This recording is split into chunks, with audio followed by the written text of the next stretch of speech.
إن الحمد لله نحمده ونستعينه ونستغفره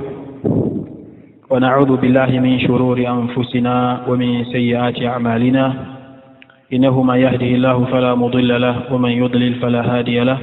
أشهد أن لا إله إلا الله وحده لا شريك له وأشهد أن محمدا عبده ورسوله وبعد فإن أصدق الحديث كلام الله تبارك وتعالى وخير الهدى هدى محمد صلى الله عليه وسلم وشر الأمور محدثاتها وكل محدثة بدعة وكل بدعة ضلالة وكل ضلالة في النار. أباير بما كوشو موبوا تيمبا نكوشو نتوم واننا نكارا با نشو يا بوبي لوني انتوما ti yuwa ya tango mbete mba mfafshana yuko wayo suvisma paira ti mbandami mfafshete tetroni yuwa tijani pa abwa yirana poba ndiye shi ti mbete nshu isamba ndono Allah subhanahu wa ta'ala mi ifafona nokwa ni jopshana pona lum donc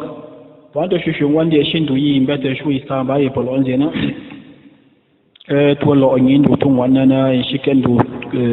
ku biography tun wange mun yaka Abul Abbas Ahmed Tijani yo apawi mun yaka me tarika yo premfune Tijani yan donc wanto lo onyin de shipe mala tabaraka wa taala to shiken du biography shi anjo ndiye shi menina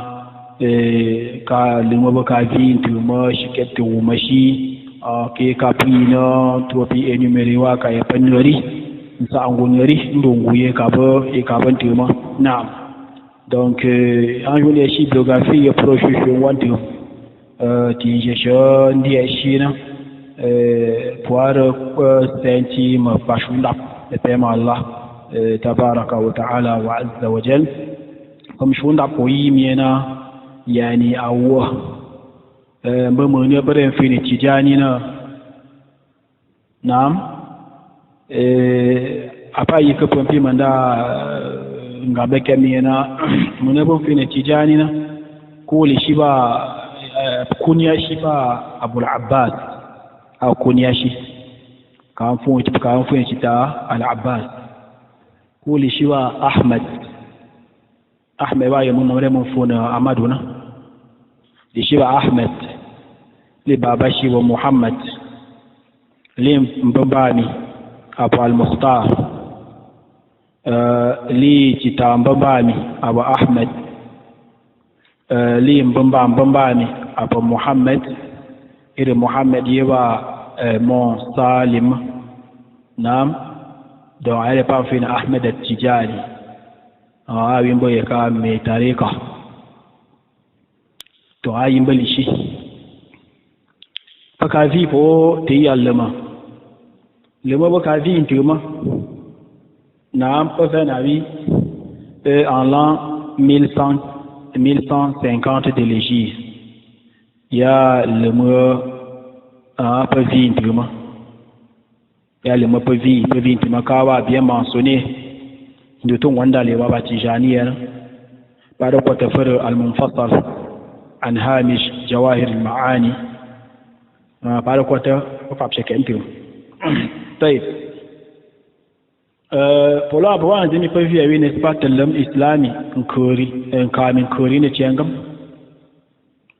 prévu avec pour ndo yani mo village pas fou ain madi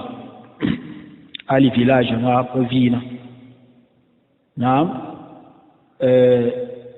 donc à Mongwan, Naïr Ongwan se trouve, n'est-ce pas, au sud de l'Algérie. Donc au sud de l'Algérie, on a du zamani pour Chikento. Donc un jour des Chingue Moyeka, Abul Abbas, Ahmed Tijani, peuvent faire pour le village. Il compte. Donc awa meka mimiren na iyemomba njondi eshimiena ya pambuka na inuta ilimina indo yere ke yima ay ngere ndi chi voyager ndu kwa village naam wa awo fike voyager ndu kwa village ngere ndi chi na ngai pan jacket pa malime yanka ke lewo pona naam ay effet ndumi ay am ndumi ne moton il y a un effet l'autre va mal mais yan kale pour un jour me créer ma femme alemana turuku soufia et ay effet de ton wana Ahmed Tijani ndo ay ngere ndiye shi iko tariqa pour pa ma'alam para ko tay shi ke mon ke faji ndale bare fu jawahiru al ma'anina ile ndale aba yo aba ndanna hamishihi نعم هامش كتاب الرماح مانسكري مكتبة الشعبية هذا كواتنت في كواتن دي شيء فندى لبرين فونا مجلة المنار نعم في كواتن دي شيء في أبحاث هيئة كبار العلماء ده ما في وور ريفرنس ما بوفر مينا بابتوريو فنشيم نعم نوشي برا نكونتر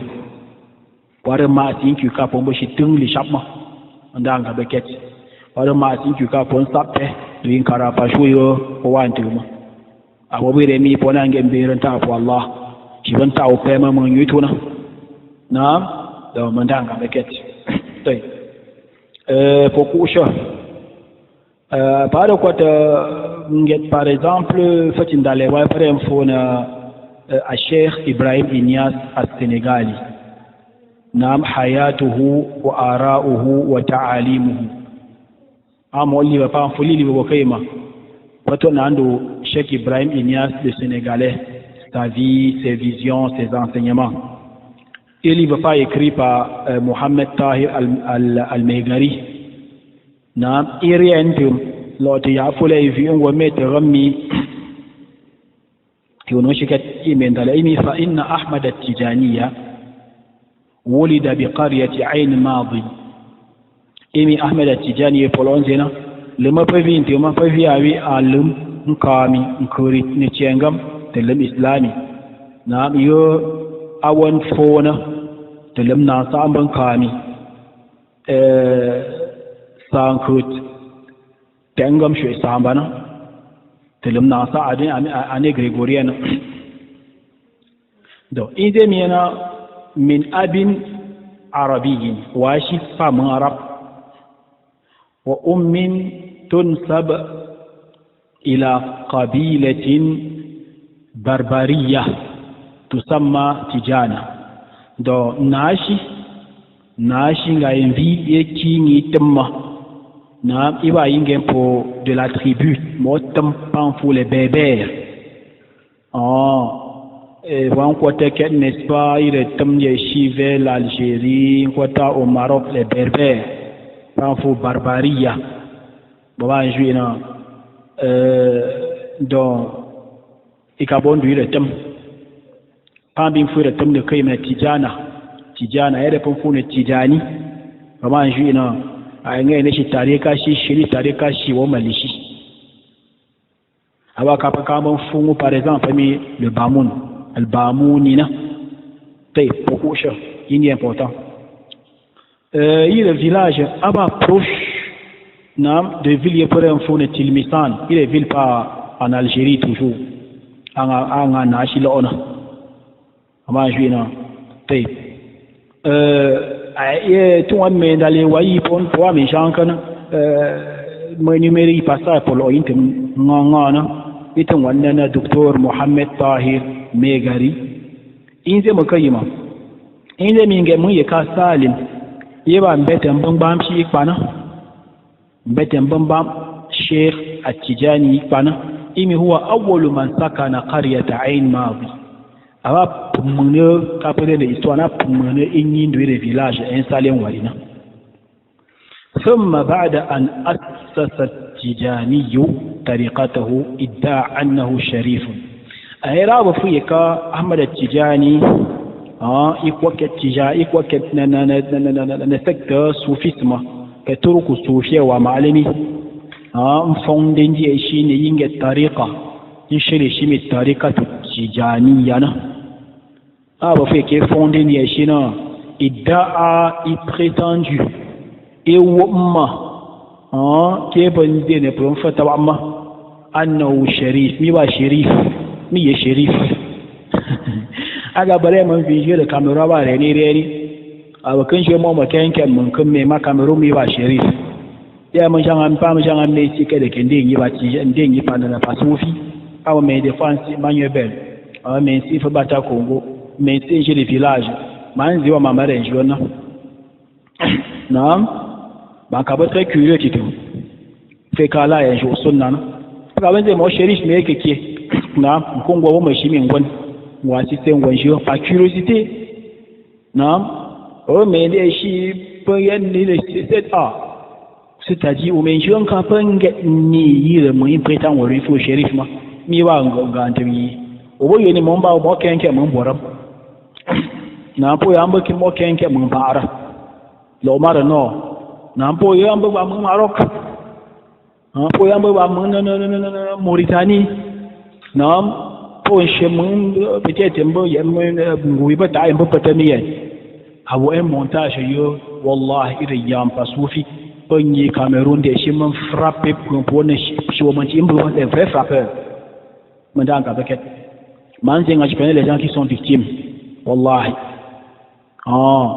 pambone kembo pambo ngende shi mo pompa mo panga mo ba complice pour pas publier le ngole man temi na ngangante mi me engap shodwa mbo shi engap lo bange kura ngo foto ngi shi bomba ci ta pon ko kura ngo ngane ai wa yo arenja de Cameroun a ti enja pour un peu fina pour yi ka man na wa ngene de toutes les façons idda'a أنه شريف إلو أن يشمي شريف يتصل نسبه إلى الحسن السبط ابن علي ابن أبي طالب كرم الله وجهه كذا في طريقة إدريس ابن إدريس مؤسس دولة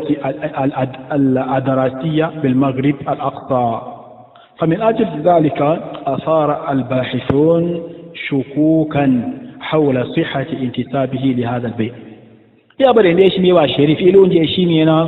iwa wote ga mun yaka al-Hasan ibn Ali al-Hasan ibn Ali bowa awa sabe mba mo sabe na mba mo anabi Muhammad sallallahu alaihi wa alihi wasallam anabi wa mbabani maka aba mo to Fatima do ilon je shi ne na iwa ngori na descendance shi wa min tun wannan al-Hasan ba jo mi ba ko nga anabi ka tun wacce jani kafin zai na buwana amma shi ina don ye ka yani atwamb ye ka ba bien connu dans certains livres na il y a wo me wa me ka pas chercheur yani pourquoi ta na shutu ndu yele pasa ako ma wa ta ambata akpa anto ba nuance mba ambigu nyamba banga iwe inzena angambe keki ambena alotoka afa patu ne pas chercheur nam te yele pasa ako na pare be kwatandia shi facin dale wo pato mashin greshi panfo ne de Tijanian et Sufi order in the modern world nam 16 for the page 16 le yamba pamshunda yo poze po enumere do pesa kriya tango mbende biographie ton wange mun yika Ahmed Tijani na woni ndiye shirin bete shunda ipa abakayima awan ndiye shimiena sababu tardihi min tilmisan cause montu kaka ya paneri patumi nungu nam patumi nungu pone rongu na ka nari ndungu ama nari shema we ndungu ka anno ama nari shema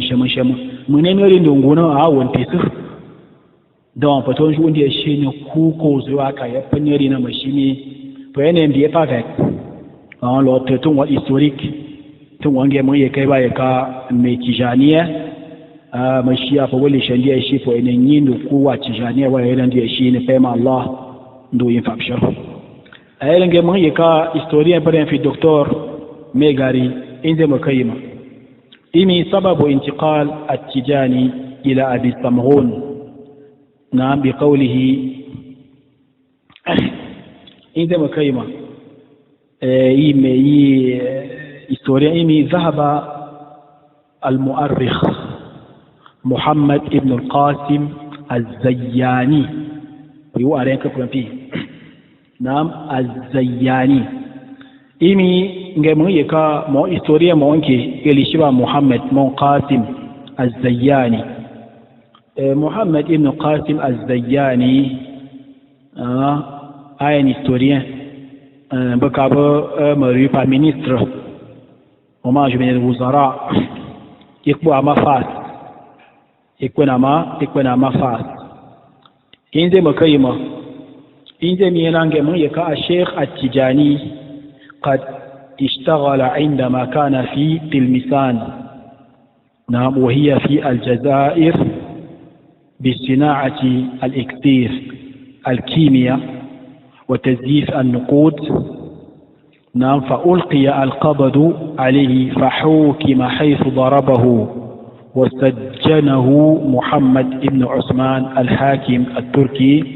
في الجزائر الذي حكم من سنة 1766 إلى 1791 إذا مكيما يمنين زنغام ينانجم يكا الشيخ التجاني إمي أكافو يكا إبا تنغونغا يكافنا وكنت نشوى عليك فمبي كما تلمسان مع الجيري دون إبا كابن يندو موننا فامبوكت de mon fac dans certains produits chimiques manga kenne mo ponga nangamlo ama foni na awo mewa meka inyi ndi eshi mashi phobie mbu e bremba jona na parfait men shikenga kunju shike phobie na e fayo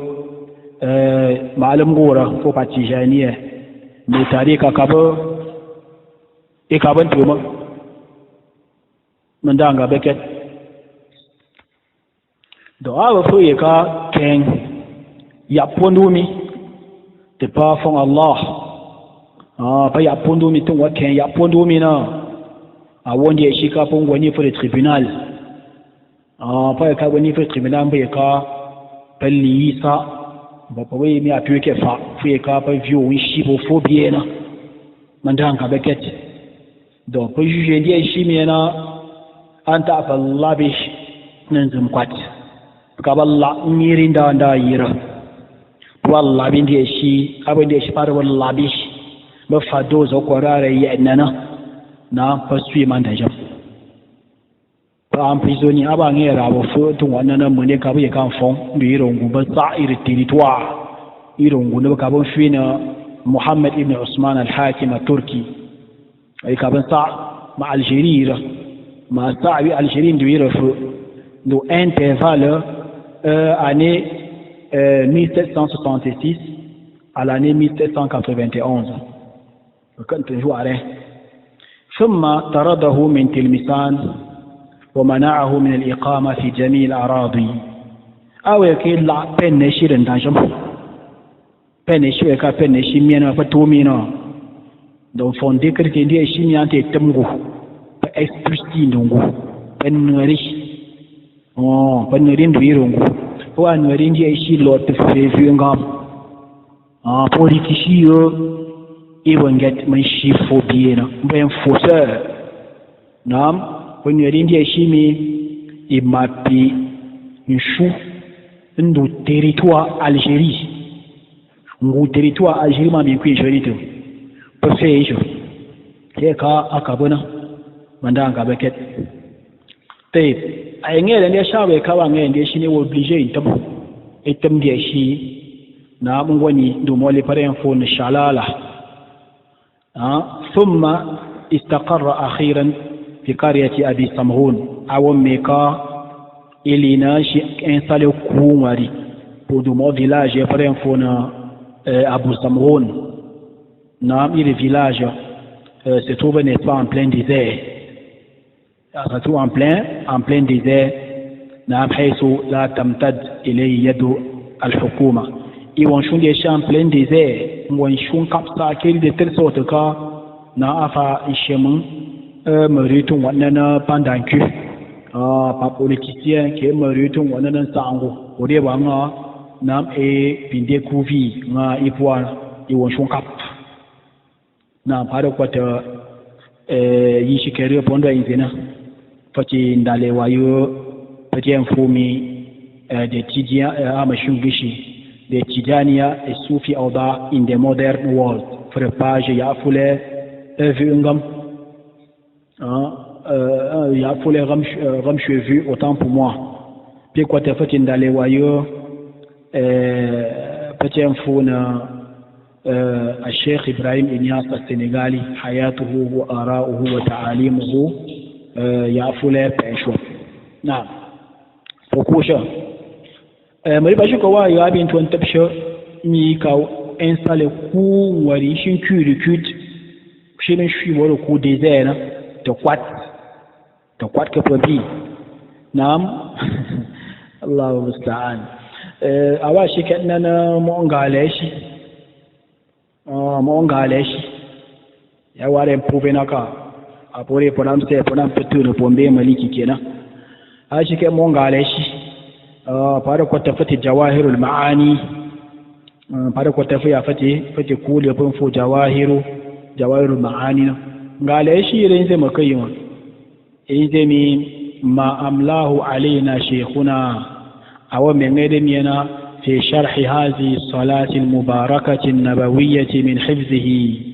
ولفظه من أوله إلى آخره وذلك ببلد الصحراء بأبي سمهون قال إيش إنزمي في كان قال إيش يرين فبتاعكتون وفاتي صلاة الفاتنة يا مريو على شيء فرابوتي نيرنا أنا يرى دعاء فنفوس فاتح صلاة الفاتحة على شيء عندما فاتح صلاة الفاتحة أو يوايا ديك معلم نبونا معلم أبوه شامل تجاني يا أنت تندي شيء تنفعشنا تون وانا كي صلاة يو أوا يمبونا أوا ينغانتم أيمبونا ويا يبني yake sona pompoze batijania na a prophétique poya aombete ipa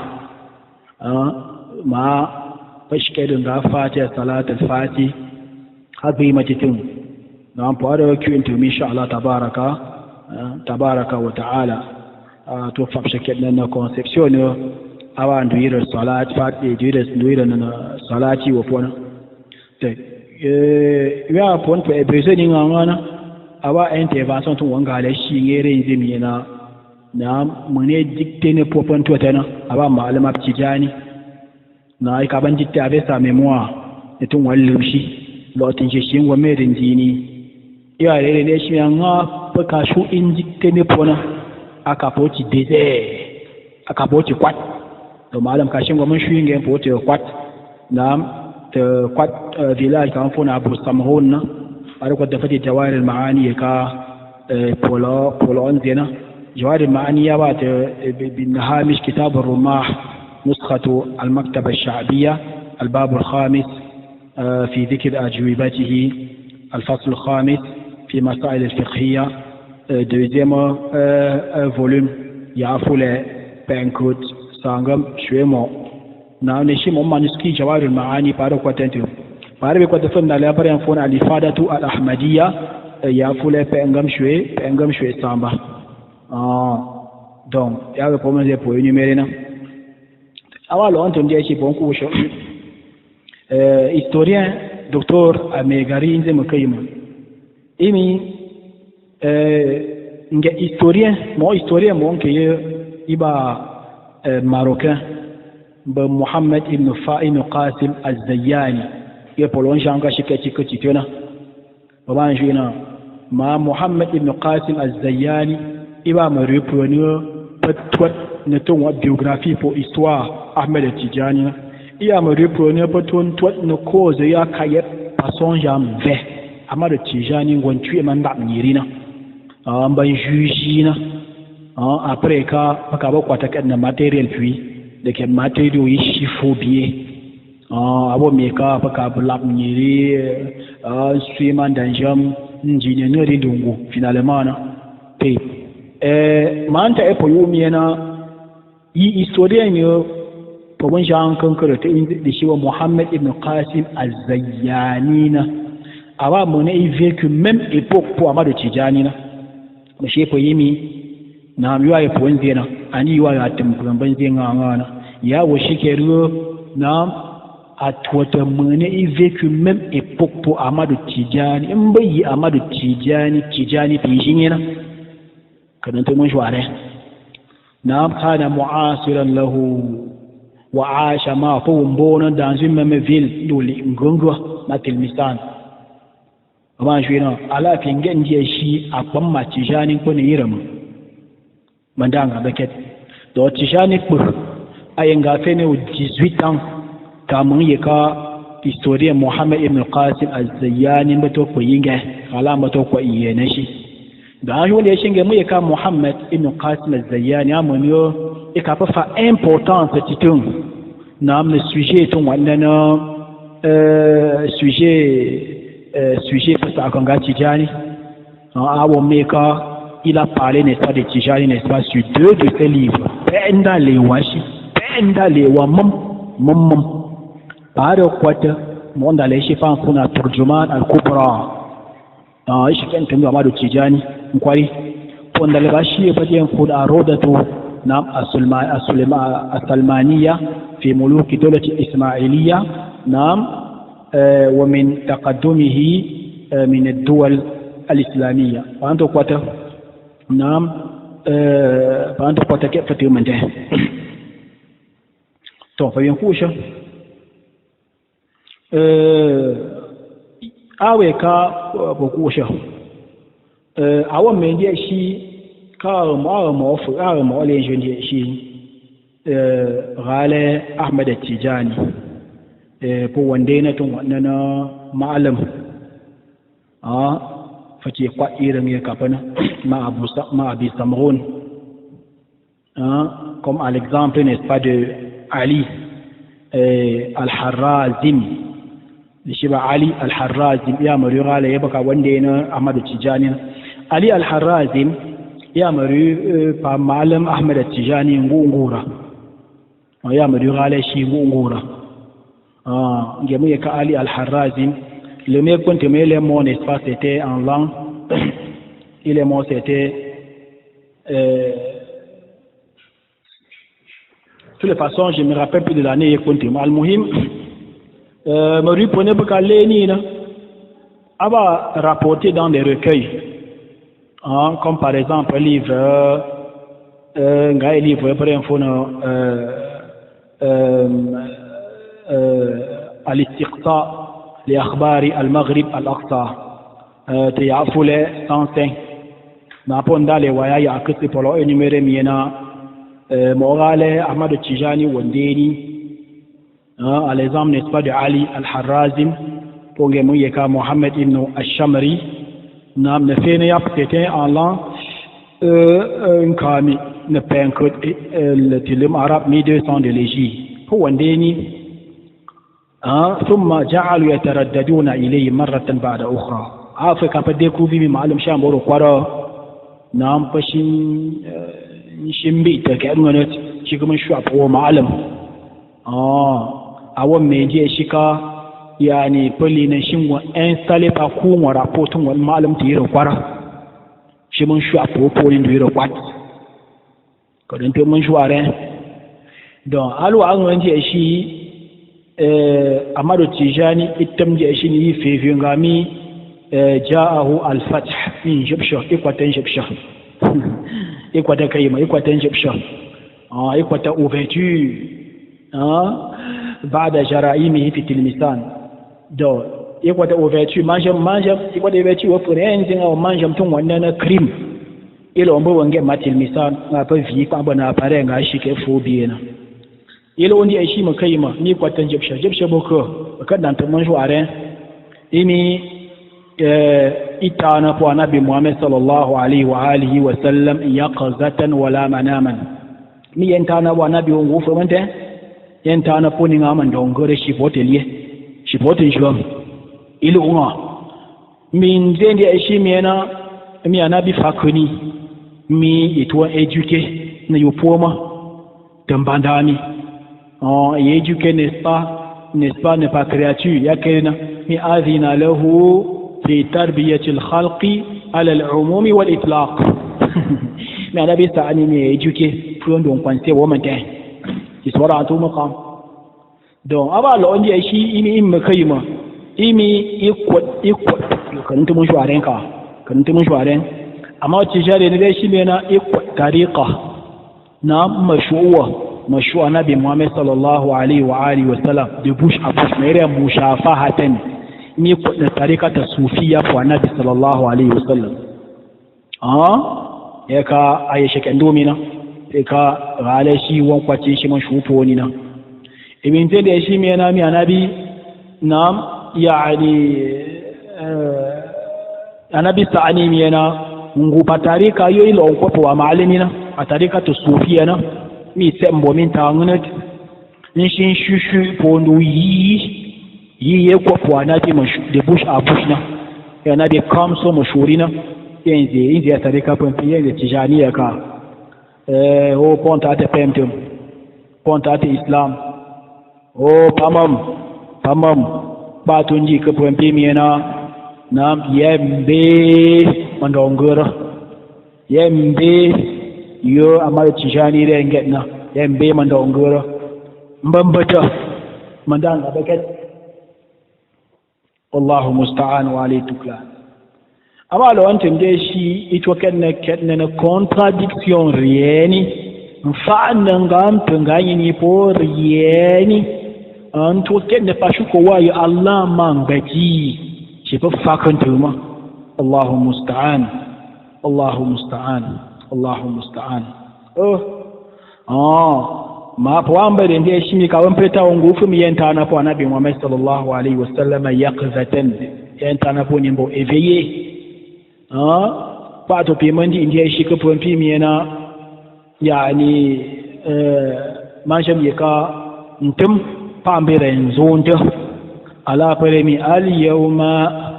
akmaltu lakum dinakum wa atmamtu alaykum ni'mati wa raditu lakum al-islam dina mansham yala da yin ka pompi miyana iruna nantum nganye parunti ala bin sundu pone ngambo keri monke mbembemne pone islami imo na apa manje wushe yo po eden shushuina na po mangero po besoin ka po jene kontet penjo ne tonwa yi pa shashambumbu yi pa kokoriko na yi pa uru yaren tamma tonwa na shunge mun yika Ahmed Tijani mandanga waket fatu bandi ka pantimi na awa al-buhtan potong wandana awa vua awa mbe vua na mandongo ka pampi pondo mi ala yiru po ishire nguvire ngupa Tijani ya manten mandanga waket kada kwata iya pondo inzina monke ka pampi fanda le waye bade amfoni jawahirul maani يابا هامش هامش كتاب الرماح نسخة المكتبة الشعبية premier volume يعفله بأنغم شوي تيان ومير تيانغم شوي سامبا وعند بيقوتي فتي أبحاث هي كبار العلماء بيقوتي نجي أشي تنقوان داليوا ما بوامر مي بوارو كافوين مم ليشيكيرو utun topo nga po kwata mbanziena mashimiena poma riyu ko wayo anji mo foto wa tarikatu atijani na mandanga beket ko ko shaka bambi ayira ndi shinge mun yaka Yusuf ibn Ismail an-Nabahani Yusuf ibn Ismail an-Nabahani iwa nga mbo masufi nguren ke mbo mulhid mulhidi sai nati manda ka beket in je ti ka ban zai riga da mo shi ke ci ba da kwata irin dalewa fati firin dalewa shi farin fona jami'a karamat al-awliya fati premier volume ya fulai samba in je makai ini wa mimma la shakka fihi anna al-waliya man tawalla Allah تعالى بطاعته بالطاعة وتولاه الله تعالى بالكرامة والرعاية. وقيل الولي من تولت أفعاله على موافقة الشرع الشريف، وكل من كان للشرع عليه اعتراض فليس بولي، وإن طار على الهواء ومشى على الماء أو ميك وزم كيما وليس صدور الأمور نعم الخارقة للعادة من الشخص دليلا على صلاحه وتقواه. دو فاكريك فبي وكا فاكريك فبي ومي وشاهد شاهد من أهلها أكان كنت موقع مفانيا كتونا موتي موياج أتون توشن تون وانا نبيو أبي إنكم بو وفونا أكان تنبوبوا تو بمانوبوا أنا نبيو أكان تنبوبوا to toshuwa ya koto yin na ta accusation ne pour fa ndo abo sa na botun wannan islami wantan ma na mi voke mun ne pour fina yoso ene ismaila na bahani e ka mo so fi mo voke mun kai ka re mo shiketi mi ba tundi mi mo she ba tundi mi mun ne pour fina wali yona mun ne kala na su ya pami mshunena do timban ju Allah mun yo nam Allah subhanahu wa ta'ala bi ngumi loti mun fa na fa karama ni loti mun bi soin do mi na ibi be de shi mo pon pia nze mo nke mi na woli o pia be mo ni na fa shi yere fa na awon fo na potun wannan nan batin gam lotin tamma ibi nze makai ma imi in shemonu fa shi ton fa na ko shari'a na muyi mun ji wali karanta mun shuwa ranka na mun shaka wa mai shine yana na ma to fa fu shira na da maba pretension ne fa so fere banget nam ini in shemonu fa shi fa na pontum uyin da shi me kai mun ji wali andi wali wa rahman ya ta da yi wa wali shaitan ini panje ka yira mun je mashi shuta amshuna na panje ka ire mun je mashin yin da mu na aka ban kan ban fara mu ngai ka lo ngai me fanyi mo peke mu imi yare wani da mu sha fanyi na wona shi mun ji wali ima fa wa shi no awa me ke bin da makayima walaysa sudur al umur al khariqa lil aada min al shakhs dalila ala salahi imi andin shewo on to yom pomun apatam ndo na ci mun yitu ani shewo on to yom pomun inget abatam de comment yito abatam de nature mun yito mba shambo référence a shambo monto a shambo preuve a shambo topo ko se mbe ya renke mun mbe anji pongere adap shi po ire mi ba renke ri shi bin tap shi po ire mi ya iba bibo iba ya wanga zaptu nan Allah subhanahu wa ta'ala wa azza wa jalla donc il wa po men ze po ene numere ndu yimbe ten shu isambana arabe ka amete shuyare to manje mun yin insha Allah po ene ku shi tun wa biography Ahmad Tijani insha Allah tabaraka wa taala po piena na pe shunda ma bore mi abantem ne pa shunda bi ko nta shi kenti ma do po amba shi kenje shi ndo pom shunda bi abamba biography shi le mo po vinti po kai ko na ni de mbete shunda aboka yani ayo montu ka kayet tun wa president ikabe kan sa ngundu ngushi ma Algérie kanuri bore mi amaka ka bayan fosse ka bai shifo biye ika wayan banji do bore ma sha banye da wa me ka baka vi a son sham ka vi nda nyiri ne pa ke wa ba fa shekari to nsui man da je ba la pene shin shi fa ni rin tu men do wa fa kai shin gon tim wa shin bu da den pe yi fa den do mo kwa do bo de na ma shin sang an lo pa jinu nam diwan prétend ben den de shi na bi na to fa to wan tamni donc yambo résumé wa ko sheken tin je shi mala tabaraka wa taala wa azza wa jalla arabe ka po binta na ne pema Allah na ko ku sha amma shi fa yanayin jini tun wannan na shashan bibi ko ku feju ngamu tun wannan na irin mai tijani ka bangen nan wallahu musta'an wa alai tuklan wa barakallahu fikum a wanda shin tumra musta'an ga mun mammi ina ko kasa yana imasham na kana na ka ya ngana da fara constate mi yampa tijaniya illa ma rahim Allah man zai guti amante ya map illa ma rahim Allah akan jam shu akan bono umma femaniya fait professeur mandanga bekenna ba irin da shi fayene jo lo te biographie malama ce malama ka bo junena Allahu musta'an wa lituklan uga ba ka ayan ba man bayina